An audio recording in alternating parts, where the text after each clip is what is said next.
हे दोस्तों नमस्कार, एक बार फिर से स्वागत है आपके अपने YouTube चैनल देव जी के ट्रिक्स में। तो दोस्तों इस वीडियो में हम लोग अलंकार पढ़ने वाले हैं और कंप्लीट अलंकार पढ़ेंगे, अर्थात एक ही वीडियो में सभी के सभी अलंकार यहाँ पर पढ़ लेंगे। थ्योरी के साथ साथ इसमें ट्रिक भी आपको बताएंगे कि पहचान कैसे की जाती है किसी भी अलंकार की। ठीक है, चलिए। अलंकार दो शब्दों अलम धनकार से मिलकर बना है, जिसमें अलम का अर्थ है आभूषण और कार का अर्थ है करने वाला, अर्थात अलंकृत या विभूषित करे वही अलंकार होता है। दूसरे शब्दों में आपने हमेशा पढ़ा होगा कि जिस प्रकार स्त्री की शोभा उसके आभूषणों से बढ़ती है, ठीक उसी प्रकार काव्य की शोभा भी अलंकार से बढ़ती है ना। तो हम लोग शॉर्टकट में क्या पढ़ सकते हैं कि आभूषण, सजावट, श्रृंगार, है ना, ये अलंकार के मुख्य बिंदु होते हैं। ठीक है ना। तो इस प्रकार से ये जो थ्योरी है इसे आप लोग अपनी कॉपी में नोट कर सकते हैं और आपने एग्जाम में भी अच्छी तरीके से ऐसे क्वेश्चनों का उत्तर दे सकते हैं।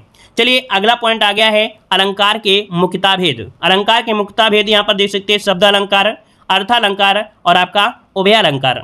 जहां शब्द के माध्यम से, याद रखिए ये परिभाषा है, जहां शब्द संबंधी चमत्कार पाया जाए वहां पर शब्दालंकार, जहां अर्थ संबंधी सौंदर्य हो वहां पर अर्थालंकार, और इसके अतिरिक्त जहां शब्द और अर्थ दोनों ही आपके हो, अर्थात दोनों प्रकार से विशेषता होती है, वहां पर आपका उभयालंकार होता है।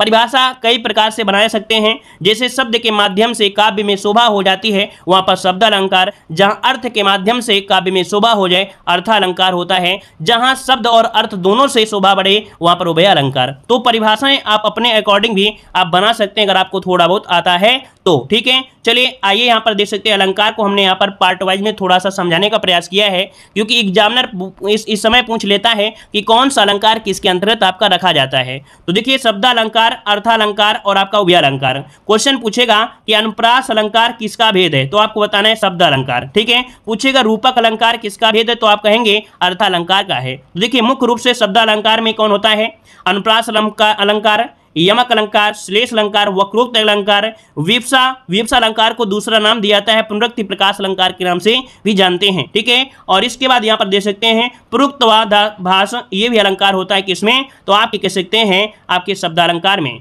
अर्थालंकार में मुख्य रूप से जो एग्जाम में पूछे जाते हैं उपमा अलंकार, रूपक अलंकार, प्रेक्षा अलंकार, मानवीय अलंकार, विरोधाभास अलंकार, संदेश अलंकार, है ना, संदेह अलंकार, अतिशयोक्त अलंकार, भ्रांति, विभावना, अन्योक्ति, मतलब और ढेर सारे होते हैं। तो इनको हम लोग यहाँ पर थोड़ा सा कह सकते हैं क्रम से पढ़ेंगे, समझेंगे भी और ट्रिक से पहचानेंगे भी। देखिए, प्रमुख शब्द अलंकार में अनुप्रास, यमक, श्लेष, वक्रोक्ति और विवक्षा। मैक्सिमम एग्जामों में क्वेश्चन आपके बन जाते हैं अनुप्रास अलंकार से, यमक अलंकार से और आपके श्लेष अलंकार से ही बन जाते हैं। चलिए यहाँ पर देखते हैं आपका अनुप्रास अलंकार। तो अनुप्रास अलंकार के पूछे भेद कितने होते हैं, तो 5 होते हैं। छेका अनुप्रास, वृत्ता अनुप्रास, लटा अनुप्रास, श्रुता अनुप्रास और आपका अनंता अनुप्रास। ये क्या अनुप्रास अलंकार क्या होते हैं, भेद होते हैं। अब यहाँ पर हम लोग अलंकार से पढ़ेंगे, तो जो जरूरी वाले अलंकार हैं वही पढ़ने वाले हैं। देखिए, अनुप्रास अलंकार। अनुप्रास दो शब्दों अर्थात अनु प्लस प्रास के योग से बना है, जिसमें अनु का अर्थ होता है बार बार, प्रास का अर्थ होता है वर्ण या अक्षर होता है। अर्थात हम लोग कह सकते हैं जहां एक ही वर्ण या अक्षर की बार बार आवृत्ति होती है वहां पर अनुप्रास अलंकार होता है। यही परिभाषा एग्जाम में पूछी जाती है। और आप देख सकते हैं कि तरनि तनुजा तट तमाल तरुवर बहुछाए, यहाँ पर देखिए ता ता ता ता ता, इनकी अर्थात कह सकते ता वर्ण की आवृत्ति हुई है, अर्थात यहाँ पर अनुप्रास अलंकार हो जाएगा। इसी प्रकार से दूसरे उदाहरण देख सकते हैं, बंदों गुर पद पदुम परागा, सूरज सुबास सरस अनुरागा। यहाँ पर देखिए पा जो आपका वर्ण है और यहाँ पर देख सकते हैं सा वर्ण की आवृत्ति हुई है ना, यहाँ पर गा की भी आवृत्ति हुई है, अर्थात यहाँ पर अनुप्रास अलंकार हो जाएगा। ये सरल होता है क्योंकि आप लोगों ने हमेशा पढ़ा है। एक उदाहरण और देख सकते हैं, चंचरीक चितवन चपल चंचल चारु चकोर, चर्च चर्चिका चरचरी चेतन चंचु चटोर, है ना। यहाँ पर भी देख सकते हैं चावर्ण की आवृत्ति हुई है, तो यहाँ पर भी मतलब क्या हुआ, अनुप्रास अलंकार हो गया। आगे बढ़ते हैं, दूसरा आपका अलंकार है जो कि यमक अलंकार है। यमक शब्द का अर्थ होता है दो या जोड़ा। देखो इसी पॉइंट से समझिएगा, यमक का अर्थ होता है दो या कह सकते हैं जोड़ा।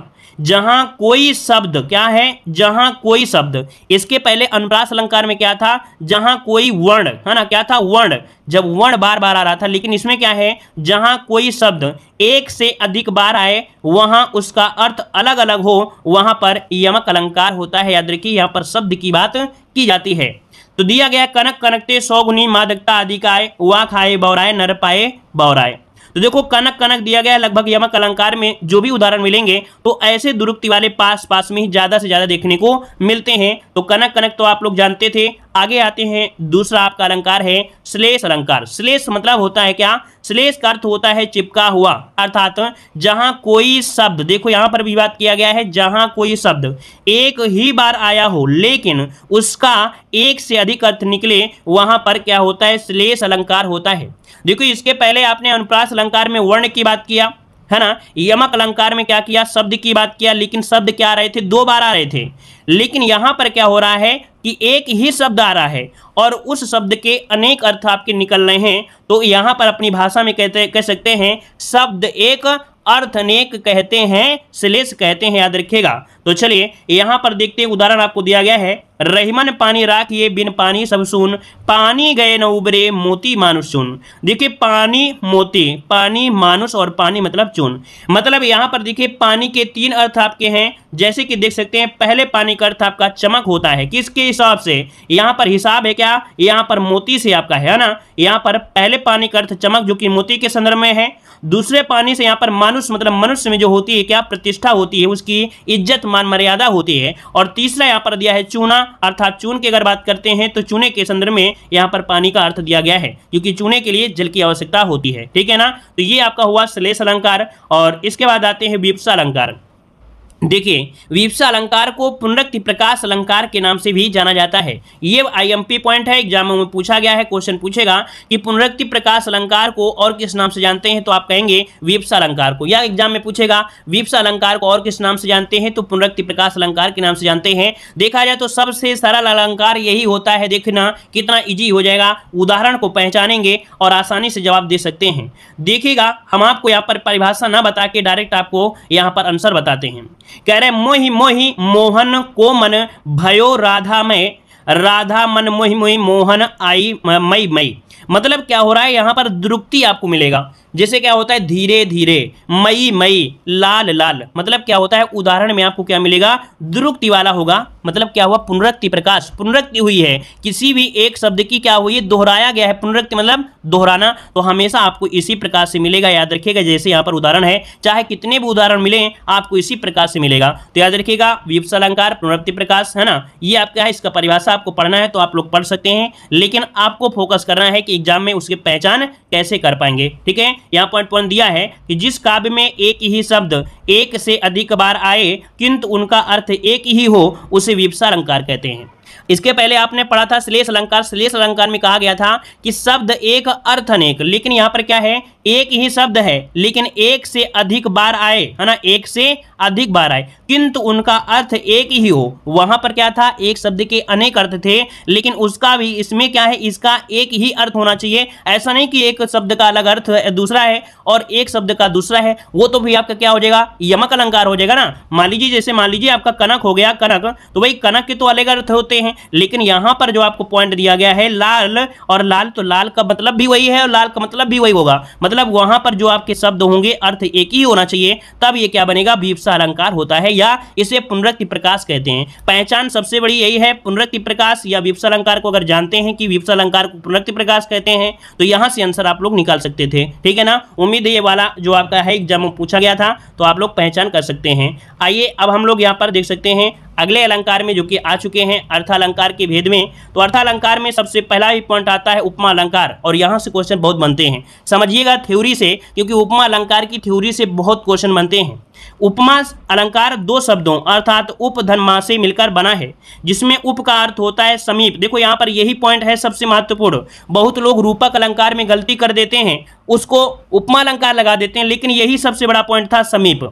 मतलब उप का अर्थ होता है समीप और मा का अर्थ होता है मापना या तुलना करना, अथवा अतः उपमा का अर्थ होता है दो वस्तुओं या व्यक्तियों के समीप रखकर, क्या समीप रखकर तुलना। ठीक है, अगर रूपक अलंकार होता दूरी की बात करता है, लेकिन याद रखिए उपमा अलंकार में क्या होता है? समीप रखकर उनकी तुलना की जाती है, तो ये होता है क्या? आपका उपमा अलंकार होता है। ठीक है ना। अब परिभाषा में अगर चाहें तो परिभाषा अपने अकॉर्डिंग कुछ भी कर सकते हैं, कि जब किसी व्यक्ति या वस्तु की तुलना किसी दूसरे व्यक्ति वस्तु से की जाए तब उपमेय की तुलना उपमान से होती है, वहां पर उपमा अलंकार होता है। देखिए एक पॉइंट बहुत ही आईएमपी है, इसे प्रतीप अलंकार का उल्टा अलंकार कहा जाता है। एग्जाम में क्वेश्चन पूछे कि प्रतीप अलंकार का उल्टा अलंकार कौन सा होता है या विपरीत अलंकार कौन होता है, तो आपका कौन उपमा अलंकार होता है। सबसे महत्वपूर्ण एग्जाम में पूछे जाने वाला पॉइंट है कि उपमा अलंकार के कितने अंग होते हैं। तो उपमा अलंकार के 4 अंग होते हैं जिनके माध्यम से आप लोग पहचान कर पाएंगे कि उपमा अलंकार होता क्या है। तो देखिए उपमा अलंकार के अंग दिया है तो 4 अंग होते हैं, उपमेय, उपमान, साधारण धर्म और आपका वाचक। अब क्या होता है ना, कुछ ऐसे बच्चे होते हैं जो बहुत एडवांस होते हैं, वो कहते हैं क्या उपमेय है क्या उपमान है, लेकिन जब एग्जाम में जब क्वेश्चन फंसता है ना और जब सा सा सी अगर नहीं होता है ना तो फिर कहते हैं अरे यार अगर परिभाषा पढ़े होते तो उपमेय सही कर लेते। यहाँ वीडियो देखना या क्लास में जब पढ़ रहे होते हैं तो ध्यान नहीं देते हैं, लेकिन जब एग्जाम हॉल में अगर परिभाषा से क्वेश्चन मिल जाए तो भाई आपका दिमाग खराब हो जाता है कि काश वो उपमेय पढ़ लेते, होता क्या है। तो देखिएगा यहाँ पर क्या दिया गया है, उपमेय समझिएगा क्योंकि यही पॉइंट है समझने वाला। उपमा अलंकार में उपमेय कहते हैं जिसकी उपमा दी जाए, अर्थात जिसकी तुलना की जाए उसे उपमा कहते हैं। मतलब जिसकी उपमा दी जाए या की जाए उसे उपमेय कहते हैं। पहचान देखिए इसकी सबसे बड़ी पहचान क्या होती है, देखिए ज्यादातर पास की वस्तुएं उपमेय होती हैं। देखिए याद रखिएगा उपमेय और उपमान होता क्या है आप लोगों ने पढ़ लिया होगा, लेकिन आज समझिएगा कह रहा है कि ज्यादातर पास की जो वस्तुएं होती हैं उसे उपमेय कहते हैं। ये शरीर से संबंधित होते हैं, याद रखिए उपमेय जो होते हैं ये शरीर से संबंधित होते हैं।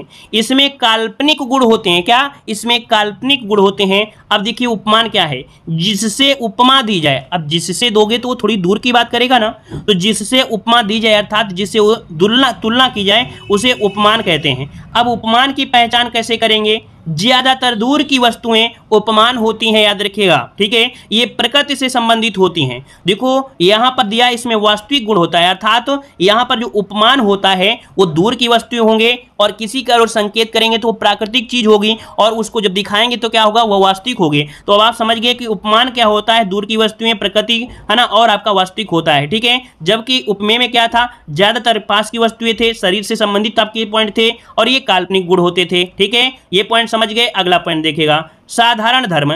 दो व्यक्तियों या वस्तुओं के बीच समानता दिखाने के लिए जिस गुण या धर्म की सहायता ली जाती है या जो गुण या धर्म दोनों में विद्यमान हो उसे साधारण धर्म कहते हैं। समझ में नहीं आया, फिर से देखिए, दो व्यक्तियों या वस्तुओं के बीच समानता दिखाने के लिए, मतलब क्या हो, जब दो व्यक्ति हो या दो वस्तु हो उनके बीच आपको दिखाना क्या है, समानता दिखाना है। अगर समानता दिखाने के लिए यहाँ पर जो गुण या धर्म की सहायता ली जाती है ना, वही क्या जाता है, साधारण धर्म कहते हैं, याद रखिएगा, ठीक है। अब यहाँ पर दिया है वाचक, जो कि ये पहचान होती है। उपमेय और उपमान में देखो अभी बताया था उपमेय और उपमान क्या होते हैं। उपमेय मतलब पास, उपमान मतलब दूर की वस्तुएं होते हैं। तो इनमें समानता या तुलना प्रकट करने के लिए जिन शब्दों का प्रयोग किया जाता है उन्हें ही वाचक शब्द कहते हैं। ये वाचक शब्द ही होते हैं जो वस्तु को क्या करते हैं, एक बराबर तौलने का प्रयास करते हैं, अर्थात उसमें तुलना के प्रयास करते हैं, समानता का भाव देते हैं।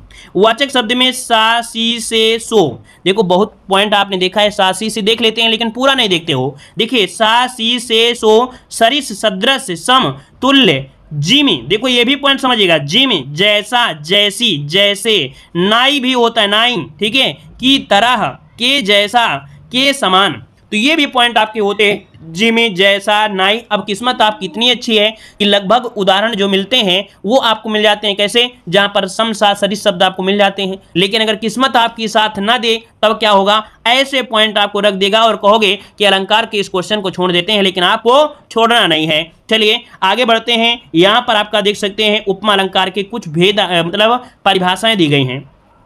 काम सा, रूप, प्रताप, दिनेश सा, यहां पर देखो सा दिया गया है जिसके माध्यम से आप लोग पहचान कर लिए हैं, पूरा पढ़ने की जरूरत नहीं है। हरिपद, कोमल, कमल से यहां पर भी देख सकते हैं, ठीक है ना। पीपल, पात, सरिस, यहाँ पर ये भी पॉइंट हो गया है, ठीक है ना। मतलब आप लोग यहाँ पर उपमा अलंकार लगभग आप लोग सीख गए हैं कि आपका सही क्या हुआ क्या नहीं होगा। अब यहाँ पर देखो हरिपद, कोमल, तो हरिपद क्या है, यहाँ पर उपमेय होगा, क्यों, क्योंकि ये क्या है, एक मनुष्य की बात हो रही है, यह कह सकते हैं इसकी हम लोग अपने एक शरीर की बात हो रही है। लेकिन कोमल, कमल, अब कमल क्या है भाई, तो कमल क्या है, ये एक प्राकृतिक वस्तु है ना, क्या है, एक प्राकृतिक वस्तु है। तो अब आप लोग उपमेय और उपमान को भी पहचान कर सकते हैं। चलिए उपमेय उपमान का रोल आगे भी और मिलेगा, देख सकते हैं रूपक अलंकार में। यहां पर दिया है जहां उपमेय और उपमान में कोई अंतर ना दिखे, अर्थात जब पास की वस्तु और दूर की वस्तु में कोई दिक्कत ना हो, है ना, या वास्तविक और सजीवता का कोई दिक्कत ना हो, अर्थात कोई अंतर ना दिखे, वहां पर रूपक अलंकार होता है। अर्थात जहां उपमेय में ही उपमान का आभेद आरोप या निषेध रहित आरोप कर दिया जाए, वहां पर रूपक अलंकार होता है। पहचान की अगर बात करते हैं तो इसकी पहचान होता है कि रूपक अलंकार में उपमेय और उपमान के मध्य क्या होता है, योजक चिन्ह लगा होता है। लेकिन आपको बता दें कि ये 99% ही इसकी पहचान है, 100% ये पहचान नहीं होती है। कोई अगर गारंटी दे कि नहीं योजक चिन्ह वाला ही सही होगा तो आप योजक चिन्ह वाला बोल दीजिएगा, 100% ये सही नहीं है, सिर्फ 90% ही आपकी ट्रिक लागू होती है, ठीक है ना। अब यहां पर देख सकते हैं दिया गया है कि मैं तो चंद्र खिलौना नहीं हूं, है ना। अब खिलौना जो होता है भाई उसको तो आप लोग देख सकते हैं, है ना, ये सजीवता होती है। अब यहाँ पर चंद्र की बात है तो दूर की बात हो गई, मतलब क्या हो गया, पास दूर आप लोग समझ गए होंगे कि पास दूर कैसे करते हैं कैसे नहीं है। देखो यहाँ पर जो चंद्रमा दिया है उपमेय है और यहाँ पर खिलौना क्या है, उपमान हो गया है। यहाँ पर आरोप लगाया गया था, रूपक अलंकार हो गया है, ठीक है। अगला यहाँ पर उदाहरण जो कि बहुत बार पूछा गया है कि उदित उदय गिर मंच पर रघुवर बाल पतंग, ठीक है, और लोचन भ्रंग भी दिया गया है, तो यहाँ भी हो जाएगा। इसका उदाहरण आप लोग यहाँ पर देख सकते हैं। आगे आते हैं, दूसरा अलंकार दिया गया है उत्प्रेक्षा अलंकार।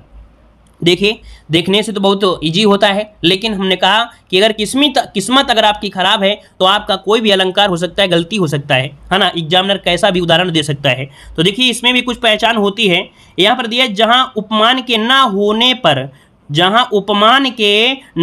पर उपमेय को ही उपमान मान लिया जाए, अर्थात जहां उपमेय में उपमान की संभावना प्रकट की जाए, वहां पर उत्प्रेक्षा अलंकार होता है।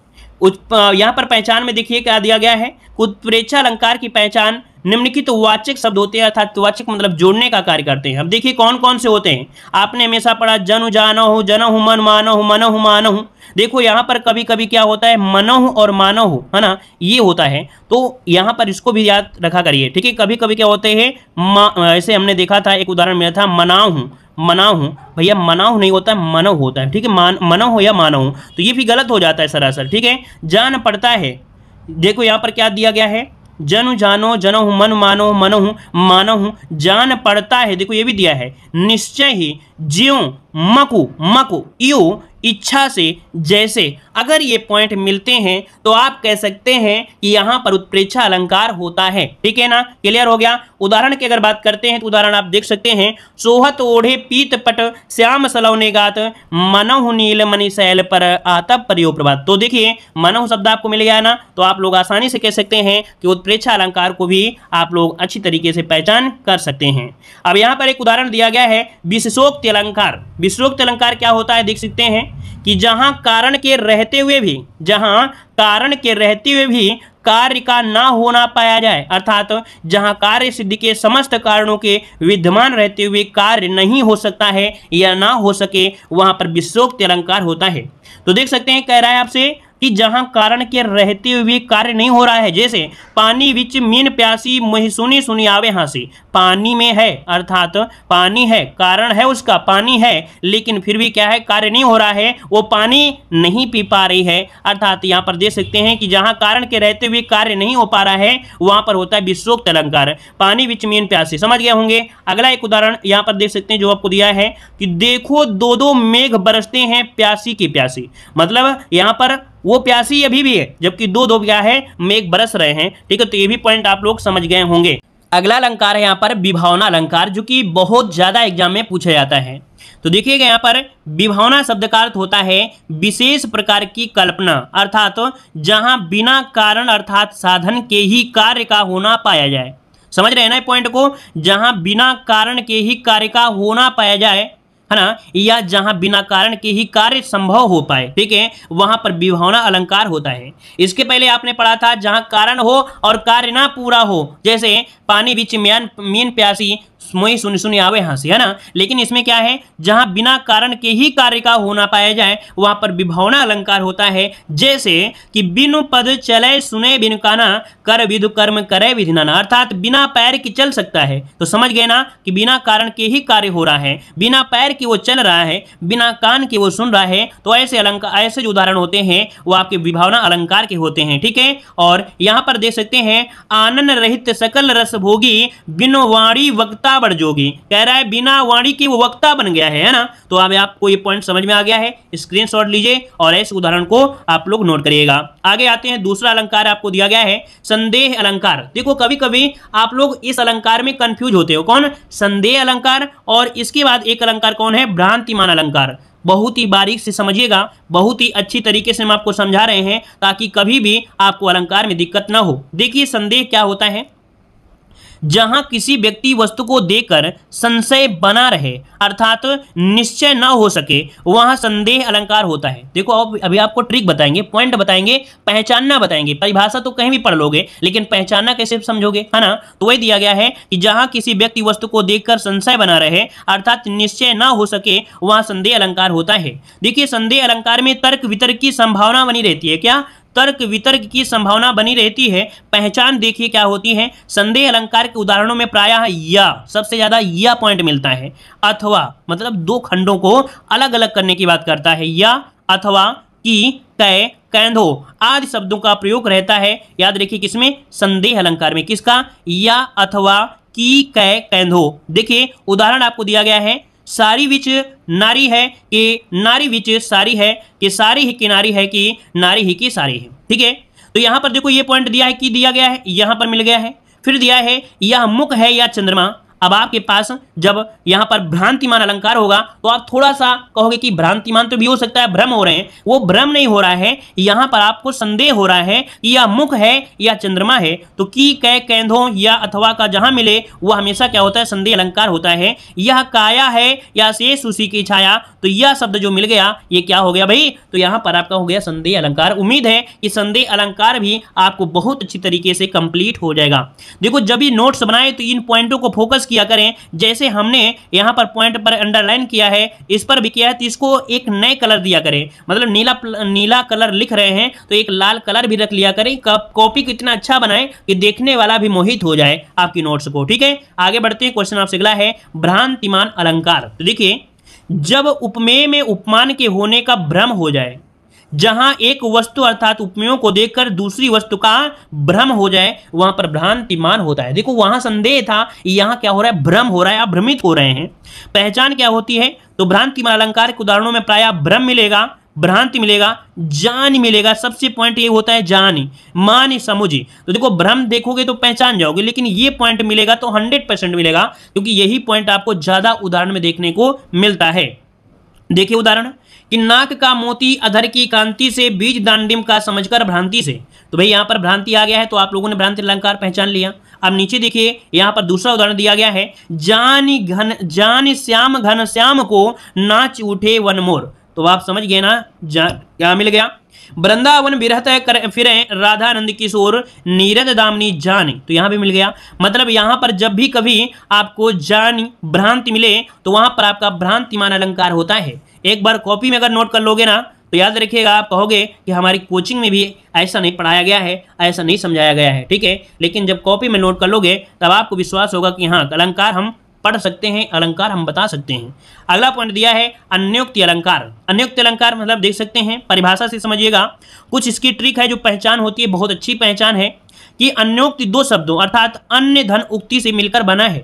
अन्य का अर्थ होता है दूसरा और युक्ति का अर्थ है कथन होता है। इस अलंकार को बनाने के लिए कुछ प्रतीक चिन्हों का प्रयोग किया जाता है। ठीक है ना, देखो यहाँ पर दूसरा और युक्ति दिया है।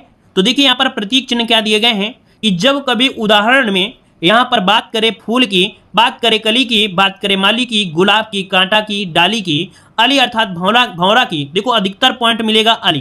क्या मिलेगा? हमेशा उदाहरण जो मिलेगा वो आपका अली मिलेगा अर्थात भौरे वाला मिलेगा, पक्षी मिलेगा। इन प्रतीक चिन्हों के बिना अन्योक्त अलंकार का निर्माण नहीं किया जा सकता है। तो इसका मतलब हुआ कि अन्योक्त अलंकार को पहचान में ये चीज आपको आना चाहिए, जो कि फूल, कली, माली, गुलाब, कांटा, डाली, अली, ये सब आपको देखने को मिलेंगे। उदाहरण देखिए, अब आपको समझ में आ जाएगा। चलिए देखो यहां पर दिया है अन्न को कोई बात कही जाए, अन्न अन्योक्त अलंकार हो जाएगा। कह रहे नहीं पराग नहीं मधुर मधु, नहीं विकास ही काल, अली कली ही सोबंध हो, आगे कौन है हवाल। तो देखो अली और कली मिल गया ना, मतलब आपको ना परिभाषा पढ़ना है, क्योंकि आपको देना है एग्जाम। एग्जाम में आएंगे उदाहरण, और उदाहरण में पहचान करना है कि पहचान क्या होती है। आपको थ्योरी नहीं रटना है, कुछ चीजें रटना है जो एग्जाम के लिए हैं, लेकिन कुछ पॉइंट आपको नोट करना है जो आपको हमेशा पूछे जाते हैं। तो याद रखिएगा कि अगर आपको परिभाषा है तो इस प्रकार से पढ़ सकते हैं, है ना, ये परिभाषा इसको पढ़ सकते हैं, लेकिन जो मेन पॉइंट है इस पर फोकस करिए। अली कली मिल गया है, मतलब आप समझ गए हैं कि यहाँ पर नियुक्त अलंकार आपका हो जाएगा, है ना। मतलब यहाँ पर देख सकते हैं इसका कभी कभी थ्योरी पूछ लेता है। कह रहा है उपयुक्त पंक्ति में भंवरे को प्रताड़ित करने के बहाने कवि ने राजा जयसिंह की काम लुप्तता पर व्यंग कसा, अतः यहाँ पर अनुक्त अलंकार आपका हो जाएगा। ठीक है, इसी प्रकार से अदर भी आपके पॉइंट दिए गए हैं। स्वार्थ सुकृतनाश्रम वृथा, देख विहंग विचारी, बाज पराये पानी परी, तू पंच ना मारी। ठीक है, जिन दिन देखे सुकुम, मतलब ये उदाहरण आप लोग दे लीजिएगा। कटीली है, फूल फूल आपको दिया है, ये सब आपको मिल जाएंगे। ठीक है, यहाँ पर देख दिया गया है। आगे बढ़ते हैं, क्वेश्चन आपसे अगला पूछा गया है दृष्टांत अलंकार। देखिए दृष्टांत अलंकार एग्जाम में बहुत पूछा जाता है। दृष्टांत मतलब होता है बिंब और प्रतिबिंब। जैसे आप किसी शीशे पर अपना चेहरा देख रहे हो, किसी शीशे पर अपना चेहरा देख रहे हैं, वही चीज इसमें है। तो थोड़ा समझिएगा कि जहां दो सामान्य या विशेष वाक्यों में बिंब प्रतिबिंब का अभाव होता है, वहां पर दृष्टांत अलंकार होता है। इस अलंकार में उपमेय रूप में कही गई बात से मिली जुली बात उपमान के रूप में दूसरे वाक्य में होती है। तो सबसे पहला पॉइंट जो पढ़ना है, मात्र इतना ही पढ़ना है, इतना पढ़ना है बस, कि बिंब प्रतिबिंब का अभाव होता है, दृष्टांत अलंकार होता है। दृष्टांत से हो गया दृष्टि, क्या दृष्टांत से हो गया दृष्टि, और दृष्टि कब पड़ेगी, जब आपकी दृष्टि किसी दूसरी पर पड़ रही होगी। देखिए यहाँ पर उदाहरण समझिए, आपको समझ में आएगा। एक म्यान में दो तलवारें कभी नहीं रह सकती हैं, किसी और पर प्रेम नारियां पति का सह सकती हैं। भाई आप बताइए, कोई पत्नी है और उनका जो पति है दूसरे का, मतलब दूसरे के साथ अगर प्रेम है तो क्या सह सकती हैं? नहीं। तो ये पॉइंट नहीं मतलब है, लेकिन ये पॉइंट आपका जरूरी है। एक म्यान में दो तलवारें, ये क्या होता है कि बिंब प्रतिबिंब का क्या हो रहा है, एहसास हो रहा है। अगला दिया गया है करत करत अभ्यास ते जड़मत होती सुजान, रसरी आवत जात से सिल पर प्रति निशान। देखते हैं क्या होता है, कितनी भी दिक्कत हो लेकिन जब मेहनत करेंगे, बार बार करेंगे तो क्या होता है, सफलता मिलती है। तो आप देखते होंगे जो कुआं होता है उसमें रस्सी होती है और उसमें आप पत्थर होता है, तो भाई बिंब प्रतिबिंब मतलब कह सकते हैं उनमें समानता के हिसाब से देखा जाए उसमें दरार भी पड़ जाती है। ठीक है, तो यहाँ पर ये उदाहरण है, तो उदाहरण को पढ़ लीजिएगा। ये उदाहरण बहुत बार पूछा गया है और नीचे वाला भी उदाहरण पूछा गया है, तो इनका स्क्रीनशॉट ले लीजिए और इसको नोट कर लीजिएगा। ठीक है, आगे बढ़ते हैं। मानवीय अलंकार। मानवीय से आपको पढ़ने से पता चल रहा है कि यहाँ पर मानव के बारे में कुछ न कुछ बात की गई होगी।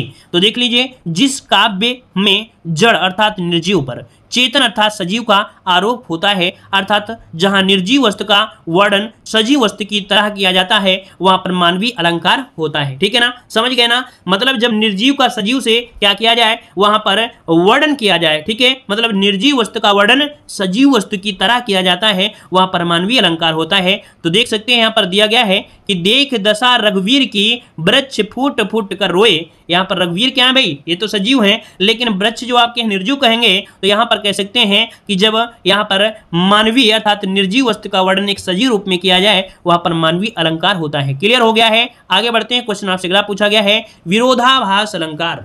पढ़ने से प्रतीत हुआ कि विरोध की बात किया है। चलिए, कि जहां विरोध ना होते हुए भी विरोध का आभास हो, क्या जहां विरोध ना होते हुए भी विरोध का आभास हो, वहां पर विरोधाभास अलंकार होता है। यहां पर देखिए उदाहरण समझिए, इसके बाद ही आपको समझ में आ जाएगा। पापी मनुज भी आज मुख से राम नाम निकालते हैं। यहाँ पर देखो दिया है, जहां विरोध ना होते हुए भी विरोध का आभास हो रहा है। पापी मनुज, यहाँ तक तो कोई दिक्कत नहीं है। आज मुख से राम नाम निकालते हैं, विरोध हो गया ना, मतलब विरोध नहीं कर रहा था इतने में, लेकिन आगे चला तो यहाँ पर लगा कि विरोध का आभास हो रहा है। यहाँ पर क्या विरोध का आभास हो रहा है, तो पापी मनुष्य भी आज मुख से राम नाम, विरोध हो गया कि नहीं हो गया, पर पापी मनुष्य से और राम नाम निकाल रहा है, अर्थात विरोधाभास हो गया, है ना। तो याद रखिए यहाँ पर दूसरा पॉइंट दिया है, ज्यों ज्यों बूढ़े श्याम रंग त्यों त्यों उज्जवल होए। तो देखिए यहाँ पर भी दिया गया है, पहले तो आपको नहीं लगा विरोध है, लेकिन यहाँ पर जब जा रहे हो तो यहाँ पर श्याम रंग है और यहाँ पर उज्जवल हो रहा है। तो यहाँ पर उदाहरण इसी प्रकार से नोट करिएगा, विरोधाभास अलंकार हो जाएगा। ठीक है, आगे बढ़ते हैं। पॉइंट आपसे अगला है प्रतीप अलंकार। देखिए ये एग्जाम के लिए बहुत ही महत्वपूर्ण है, क्योंकि इस पॉइंट को हमने इसके पहले भी पढ़ाया है। प्रतीप देखिए कैसा है कि प्रतीप शब्द का अर्थ होता है उल्टा, अर्थात जहां उपमान की तुलना उपमेय से हो। देखो इसके लिए हमने पहले ही बता दिया था, उपमान और उपमेय को समझना आवश्यक है, क्योंकि उपमेय उपमान आपका पीछा नहीं छोड़ेंगे। तो जहां उपमान की तुलना उपमेय से हो वहां पर प्रतीप अलंकार होता है, या जहां उपमेय को उपमान से श्रेष्ठ बताया जाए, क्या, जहां उपमेय को उपमान से श्रेष्ठ बताया जाए वहां पर प्रतीप अलंकार होता है। देखिए उदाहरण से हम आपको समझाएंगे, आप तुरंत समझ जाएंगे।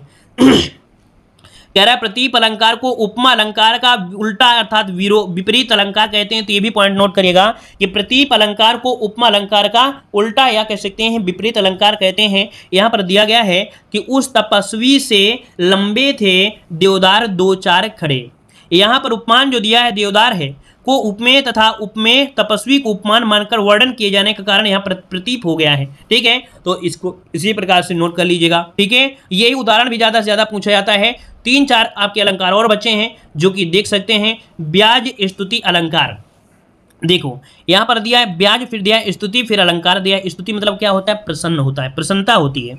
नीचे वाले में क्या दिया गया है, ब्याज निंदा, क्या दिया है, निंदा, मतलब पहले प्रशंसा वाला है फिर आपका निंदा वाला है। ठीक है ना, देखिए यहां पर समझिए, दोनों पॉइंट हम आपको एक साथ बता रहे हैं कि जब काव्य को देखने या सुनने में तो ऐसा लगे जैसे निंदा हो, लेकिन वहां वास्तव में क्या हो रही है, प्रशंसा हो रही है। ठीक है ना, समझ में आ रहा है ना।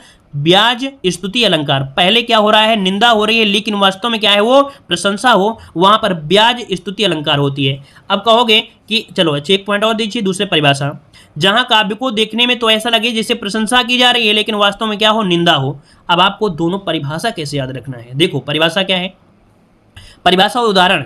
देखो यहां पर क्या है, प्रशंसा, यहां पर क्या है आपका स्तुति मतलब प्रशंसा, यहां पर क्या है, निंदा, मतलब क्या हो रहा है, पहले निंदा है ना, पहले निंदा है तो बाद में क्या आ रही है, प्रशंसा, और बाद में क्या आ रहा है, प्रशंसा।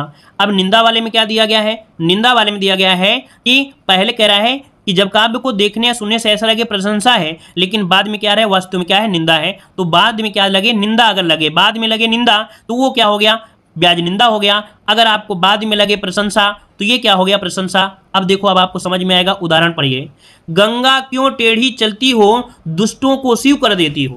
पहले गंगा को बोला गया कि क्यों टेढ़ी चल रही हो, लेकिन बाद में कहा कि दुष्टों को शिव कर देती हो। क्या हुआ, प्रशंसा बात कर दी गई। पहले गंगा को यहाँ पर क्या किया गया, थोड़ा निंदा की भावना में देखा गया, और बाद में क्या हुआ, उसमें प्रशंसा का भाव आ गया कि दुष्टों को शिव कर देती हो, तार देती हो। ठीक है, आगे बढ़ते हैं। ब्याज निंदा अलंकार, ब्याज निंदा में देखो वही दिया गया है कि काव्य को देखने सुनने में ऐसा लगे प्रशंसा की जा रही है, लेकिन वास्तव में क्या हो, निंदा। देखिए, राम साधु तुम साधु सुजाना, राम मातु भली पहचाना। ठीक है, मतलब ऐसे उदाहरण, पहले वाला तो आपको समझ में आएगा, राम साधु तुम साधु सुजाना, राम मातु भली मैं पहचाना, मतलब बाद में क्या हो रही है, मैं तो तुमको साधु समझ के पहचान लिए, मतलब यहाँ पर निंदा की भावना हो गई। तो उदाहरण इसी प्रकार से नोट करिए। उल्लेख अलंकार दिया है, उल्लेख क्या होता है समझिएगा, जब किसी एक वस्तु को अनेक प्रकार से बताया जाए या उसका अनेक प्रकार से वर्णन किया जाए। किसका, देखिए जब एक वस्तु को, देखिए एक वस्तु को अनेक प्रकार से बताया जा रहा है, ठीक है ना, तो ये अनेक प्रकार से वर्णन किया जा रहा है, तो वहां पर उल्लेख अलंकार हो रहा है। तू रूप है किरण, मैं सौंदर्य है तू, मतलब मैं सौंदर्य है सुमन में। तो देखो एक ही चीज है, तू रूप है किरण में, सौंदर्य है सुमन में, मतलब एक ही वस्तु को कई चीजों में यहाँ पर बताया जा रहा है, अनेक प्रकार से वर्णन किया जा रहा है। जाकी रही भावना जैसी, प्रभु मुहूर्त देखी तिन तैसी, ये किसमें होता है, उल्लेख अलंकार में। अगला है प्रश्न अलंकार, सबसे सरल अलंकार देखा जाए ये ही मिलेगा। जैसे पुनरुक्ति प्रकाश में आपका क्या हुआ था कि कोई भी शब्द का हो रहा था, पुनरुक्ति हो रही थी, उसी का प्रश्न में क्या होता है, हमेशा आपको लास्ट में क्या मिलेगा, प्रश्न ही मिलेगा। कि जिस काव्य में प्रश्न किया गया हो, वह प्रश्नवाचक चिन्ह का प्रयोग किया गया हो, वहां पर प्रश्न अलंकार होता है। हाँ, आपके दिमाग में कभी ये भी आ सकता है, मान लो कि कोई आपका ये, क्योंकि जो पुनरुक्ति प्रकाश अलंकार होता है जिसे हमने बताया था कि धीमे धीमे, है ना, धीमे धीमे, तो कभी कभी इसमें भी प्रश्न लगा होता है, लेकिन धीमे धीमे होता है, 2 शब्द होते हैं। तो यहाँ पर तो ऐसा 2 शब्द की बात नहीं किया है, तो यहाँ पर सीधा सीधा बात कर दिया प्रश्न अलंकार, तो आपका प्रश्न हो जाएगा। क्लियर रहेगा। चलिए आगे बढ़ते हैं। यहाँ पर आपको दिया गया है असंगति अलंकार। देखिए कि जिस काव्य में कारण और कार्य का मेल ना हो, अर्थात संगति ना हो वहां पर असंगति अलंकार होता है। याद रखिए, जिस काव्य में कारण और कार्य का मेल ना हो अर्थात संगति ना हो वहां असंगति अलंकार होता है। ठीक है, जिस काव्य में कारण और कार्य का मेल ना हो, कारण और कार्य का मेल ही ना हो वहां असंगति अलंकार होता है ना। वहां पर संगति ना हो वहां पर असंगति अलंकार होता है। पहचान क्या होती है समझिए, इस अलंकार में कार्य कहीं होता है और इसका प्रभाव कहीं और दिखाई देता है। ठीक है, इस अलंकार में कार्य कहीं होता है और इसका प्रभाव कहीं और दिखाई देता है, तो वो होता है असंगति अलंकार। हृदय घाव मेरे पीर रघुवीर, मतलब हृदय मतलब घाव हुआ है मेरे हृदय में लेकिन पीर हुआ है रघुवीर। तो आप समझ गए कि कहाँ पर कह रहा है कि इस अलंकार में कार्य कहीं और हुआ है और इसका प्रभाव कहीं और देखने को मिला है, इसे असंगति अलंकार कहते हैं। और इसके बाद एक और लास्ट आपका बचा हुआ है अनन्वय अलंकार। ठीक है, क्या है? अनन्वय अलंकार दिया गया है। अनन्वय अलंकार देखिए क्या होता है, पूछा गया है जहां उपमेय की तुलना उपमान से ही कर दी जाए। क्या? जहां उपमेय की तुलना उपमेय से ही कर दी जाए। देखो जहां उपमेय की तुलना उपमेय दिया है, देखो उपमेय यहाँ भी है उपमेय यहाँ है, जहां उपमेय की तुलना उपमेय से ही कर दी जाए या जहां उपमेय स्वयं ही अपना उपमान हो वहां पर अनन्वय अलंकार होता है। भारत के समभारत, देखो यहाँ पर भारत है, यहाँ पर भारत है, यहाँ पर भारत उपमेय है, इसकी तुलना भारत से ही कर दी गई है, तो ऐसी जगह क्या होता है? अनन्वय अलंकार होता है। और अगला दिया है सुंदर नंद किशोर से सुंदर नंद किशोर। ठीक है, तो अब आप समझ गए कि यहाँ पर अनन्वय अलंकार आपका इस प्रकार से होगा। मतलब आपने यहाँ पर पढ़ा लेकिन आपको थोड़ा सा यहाँ पर अलंकार के बारे में आपको थोड़ा सा परिचय दे देते हैं, जाकि मतलब जो क्वेश्चन बहुत बार पूछे गए हैं वो तो आप लोग इसको भी पढ़ लीजिए, थोड़ा सा और बचा है। अलंकार का शाब्दिक अर्थ होता है आभूषण, काव्य शोभाकरण धर्मान अलंकारन प्रच्छेद, ये आचार्य दंडी का ये कथन है। अगला, जहां एक ही वर्ण की आवृत्ति बार बार हो अनुप्रास अलंकार होता है। जहां एक ही शब्द के अनेक अर्थ निकले उसे श्लेष अलंकार कहते हैं। वीप्सा अलंकार को पुनरुक्ति प्रकाश अलंकार के नाम से जानते हैं। जहां शब्दों के अर्थ से चमत्कार होता है वहां पर आपका क्या हो जाएगा? तो जहां शब्दों के अर्थ से चमत्कार होता है तो आपका अर्थ अलंकार। जहां बिना कारण के ही कार्य का होना पाया जाए वहां पर विभावना अलंकार होता है। जहां उपमेय में उपमान की संभावना होती है उत्प्रेक्षा अलंकार होता है। जहां उपमेय में उपमान का निषेध रहित आरोप होता है वहां पर रूपक अलंकार होता है। उपमा अलंकार के कुल 4 तत्व होते हैं। ठीक है, जहां जड़ पर चेतन का आरोप हो है ना वहां पर मानवीय अलंकार होता है। जहां बात को बढ़ा चढ़ाकर किया जाए वहां पर अतिशयोक्त अलंकार होता है। काली घटा का घमंड घटा, तो घटा घटा आ रहा है, यहाँ पर यमक अलंकार हो जाएगा। अगला है उदित उदयगिर मंच पर रघुवर बाल पतंग बिकसे संत सरोज सब हर्षय लोचन, यहाँ पर भृंग। तो यहाँ पर देख सकते हैं उदयगिरी और मंच यहाँ पर दिया है, लोचन भृंग दिया है, रूपक अलंकार हो जाएगा। ठीक है, अगला है यह देखी रवि अरविंद, यह देख अरविंद से शिशुवृंद कैसे सो रहे, यहाँ पर याद रखिएगा आपको उपमा अलंकार हो जाएगा। इनको नोट करिए क्योंकि बहुत बार क्वेश्चन पूछे गए हैं। मैं तो चंद्र खिलौना ले हूं, तो देखो चंद्र और खिलौना के बीच योजक नहीं लगा है लेकिन फिर भी आपको यहाँ पर रूपक अलंकार याद रखिएगा। सोहत ओढ़े पीठ पर मानो दिया गया है, उत्प्रेक्षा अलंकार हो जाएगा। बिना पैर के चल सकता है, बिना कान के सुन सकता है, विभावना अलंकार होता है। उपमेय की तुलना उपमान से की जाती है, उपमा अलंकार होती है। ठीक है ना, जब उपमेय की तुलना उपमान से की जाती है तो उपमा हो गया। ठीक है, उपमा की तुलना उपमेय से की जाए प्रतीप अलंकार होता है। ठीक है, प्रतीप अलंकार को उपमा अलंकार को उल्टा कहा जाता है। ठीक है ना, हनुमान की पूंछ में लगन न पाई आग, है ना, ये आपका होता है अतिशयोक्त अलंकार होता है। पानी बीच मेन प्यासी मोहि सुनी सुनी आवे, तो आपका विशोक्त अलंकार होता है ना, कारण है लेकिन हो नहीं पा रहा है। उषा उदास आती है, ये कैसी है भाई? उषा क्या है? उदास आ रही है क्या? मतलब उषा क्या निर्जीव है, उदास यहाँ पर दिया है तो मानवीय अलंकार हो जाएगा। कनक कनक आपको यम का अलंकार हो जाएगा। ठीक है, तरन तर्जना तट तो आपका अनुप्रास अलंकार हो जाएगा। माला फिरत है ना, तो यहाँ पर मनका है, यहाँ पर आपका मनका है तो यमक अलंकार आपका हो जाएगा। ठीक है ना, चिरंजीवो जीरो जुरे, चिरंजीवो जोरी जुरे क्यों ना सने गंभीर, को घटिए वृषभानुजा वे हलदर के बीर। अब यहाँ पर देखो वृषभानुजा है तो वृषभानुजा कहा जाता है राधा, है ना, मतलब राधा की जो राधा वाले में, ठीक है, उनको जो पुत्री थी। और एक वृषभानुजा जो हल वाला होता है, मतलब एक शब्द के कई अर्थ निकल रहे हैं तो आपका श्लेष हो जाएगा। ठीक है, रहमन पानी राखिए, तो देखिए पानी के 3 अर्थ आपके निकल रहे हैं तो आपका हो जाएगा श्लेष अलंकार। यहाँ पर देखिए मन पीपल पात सरिस, सरिस दिया है तो उपमा अलंकार हो जाएगा। हरिपद कोमल कमल से सिद्ध दिया है, उपमा अलंकार हो जाएगा। ठीक है ना, आगे पढ़िए, आगे नदियां पड़ी अपार, घोड़ा कैसे उतरे पार, है ना, राणा ने तो आपका संयुक्त अलंकार हो जाएगा। नाक का मोती अधर की क्रांति से, और भ्रांति तो देखो दिया है तो भ्रांतिमान हो जाएगा। मतलब हमने लास्ट में क्या किया, आपका थोड़ा सा रिवीजन करा दिया जल्दी जल्दी से, ताकि क्या हो कि आपको थोड़ा सा रिवीजन भी हो सके। तो इस प्रकार से अलंकार को आपने कंप्लीट किया। उम्मीद है कि आप लोगों को ये वीडियो पसंद आया है, और पसंद आया तो भाई वीडियो को जरूर लाइक करिएगा, शेयर करिए और सब। तो चलिए फिर आज की क्लास ये रखते हैं।